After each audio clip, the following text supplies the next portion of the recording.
આજે સવારમાં ઉઠવામાં મોડું થયું, એમાં તો દુકાન ખોલવામાં પણ અંજવારું થઈ ગયું હતું. 8 વાગ્યામાં વિપુલભાઈ આવી ગયા આપણી દુકાને, કારણ કે એમને જવાનું હોય હળવદ બોર્ડની પરીક્ષા દેવા. બપોરનો ટાઈમ થઈ ગયો ને મળી ગયા આપણને એસપી સુરેલા. ચશ્મા પહેરીને આવ્યો, મને કે 600 રૂપિયાના.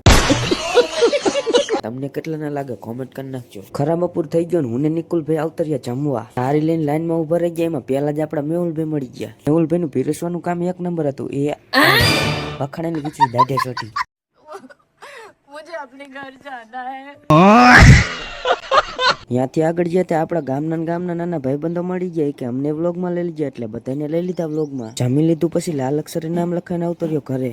ખરા બપોરે 2 વાગી ગયા ને પછી આવતો તો કંટાળો, એટલે કર્યું ચાલુ ગમન સાંથલનું ગીત વગાડવામાં મેર નો આવ્યો ને પછી ખરા તડકાનું દુખો માંડ્યું માથું. સાંજના 4 વાગી ગયા. એવામાં આવી ગયા આપણા રણમલપુરથી વિજયભાઈ. આપણે હવે એક વાત નક્કી કરી નાખી, જે આપણા ઘરે આવે એના જ પૈસાની બાટલી પી નાખવાની.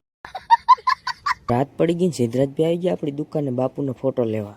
સિદ્ધરાજભાઈને આપણે બાપુનો ફોટો આપી દીધો, પણ તમે ફોલો કરી નાખો.